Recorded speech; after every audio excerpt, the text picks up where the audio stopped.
Warhol, right? We say.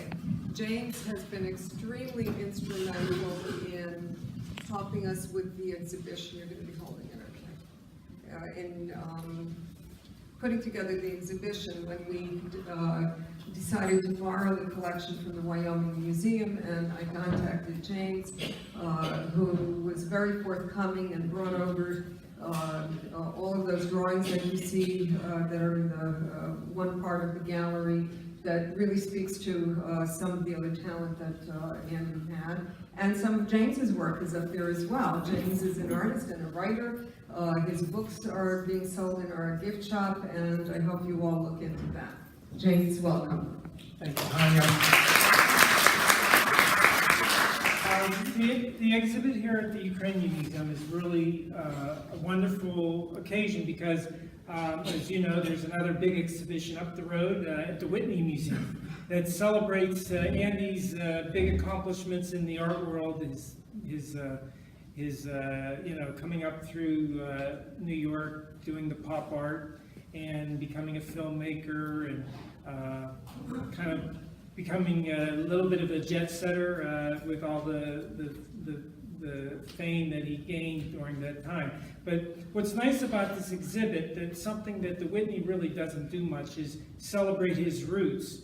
A lot of people don't realize that he had immigrant parents that came right from Eastern Europe. They came from a little village called Miková in eastern Slovakia, and it was a Carpatho-Rusin village, and they spoke their own dialect, and his parents had really a huge influence on why he became who he became. It was just a unique kind of union that had a lot to do with his interesting view of the world that made him so creative. I think my uncle was a genius, and he might not be. It might not be easy to explain, but somehow he was very wonderful and creative in some magical way. Most of it, I think, is from his mother, Julia. She was very artistic. She had her own wonderful way of drawing and painting, and she worked with him as a child in Pittsburgh. That's where that's where Andy grew up. As soon as Andy graduated from Carnegie Tech, he moved to New York, dropped the A off his name, just because it was easier to say. And they immediately, the art world, not so much the art world, but the commercial world, I'd say the Madison Avenue world of advertising and magazines and newspapers, they loved his style of illustration. So he was very successful right from the beginning, and for maybe 10, 12 years, he became quite wealthy as an illustrator, and he was able to buy his own building on the Upper East Side. 1960, he bought his own little brownstone for $60,000, and at that point he started experimenting with what became pop art. Of course, he had a big connection to this area. He went to church at St. Mary's along with my grandmother. That's the Byzantine Catholic Church on 15th and 2nd. And they found themselves often in this area. And of course, my uncle had a studio over on Union Square. And as far as when I came along, I was born in Pittsburgh, and my uncle was already a successful artist here in New York. And we would visit him quite regularly because he lived with my grandmother. That was Andy's mother, Julia. But anyway, what I was going to say is the exhibit at the Whitney really doesn't talk about his roots too much, and it's nice that the Ukrainian Museum here gives some background in talking about his Eastern European roots, because I think that had a lot to do with who he became.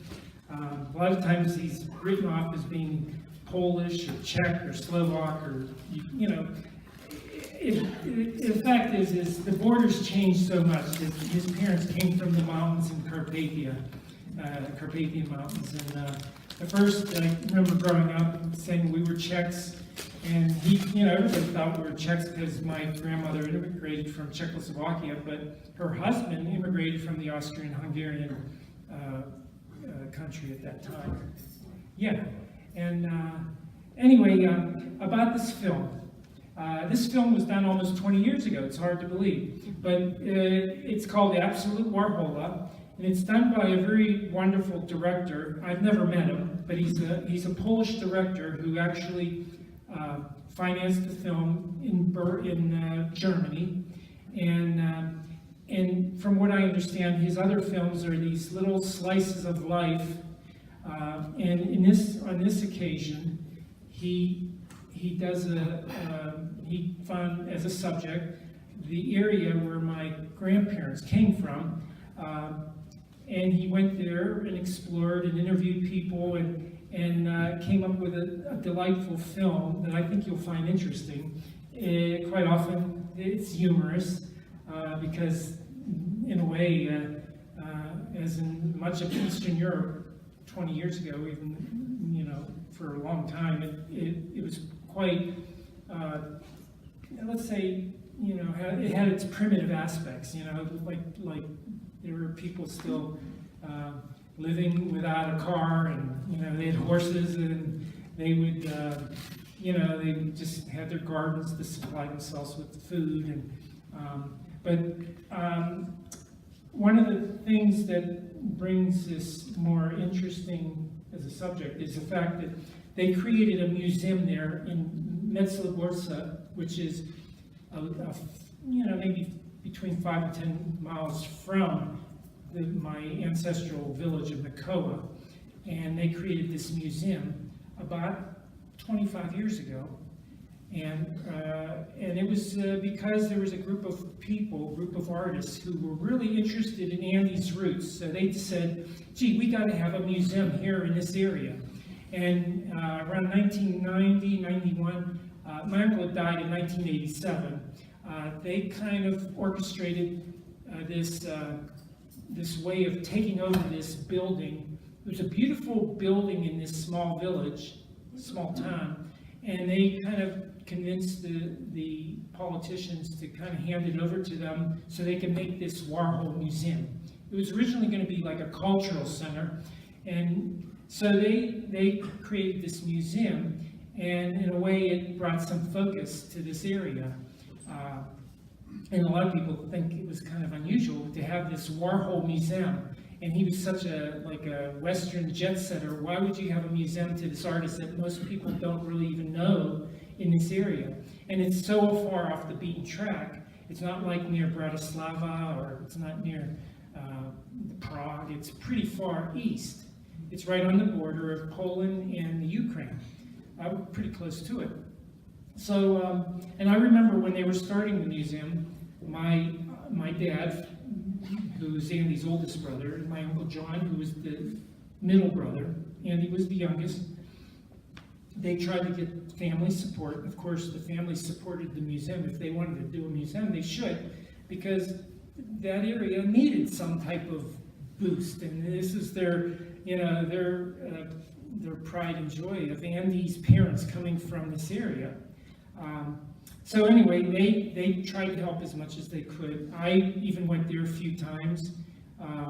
My dad, he was a painter. He was more like a folk painter. He donated his own art to the museum.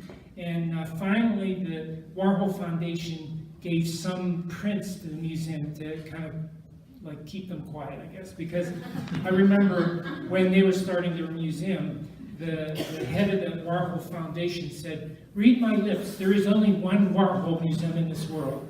They didn't take that as a hint. They pursued it, and they were very persistent, and to this day they have a beautiful place there. But it is kind of odd to have this museum out in the middle of the Eastern Europe there. And of course, the local people, some understand it, some don't.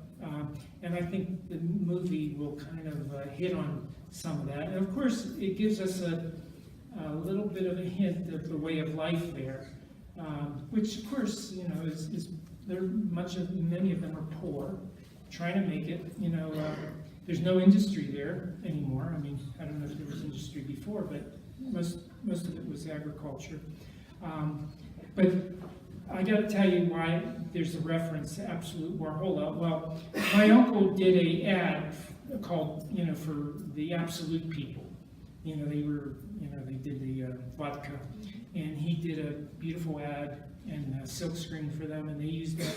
And so they used that as a reference, and instead of calling it Absolut Warhol, they called it Absolut Warhola because that was the original name. Little do people know that my father, he was doing paintings using chicken feet, and he actually also did an ad for Absolut called Absolut, and they called it Absolut Warhola. So that was kind of interesting, a little interesting bit of trivia on that part, but they used that as a reference for the movie. And of course, in the old country, a lot of people love the toast. You know, I know when I went there, you're always brought out a shot glass and you have a toast. So, you know, that kind of works its way into the picture, and that's part of their tradition. We don't do it here so much, but over there, that's very important. It's part of the protocol. Anyway, let's say we start the movie, and we'll talk about it a little bit afterwards. And if you have any questions, feel free to come up and either ask me during the end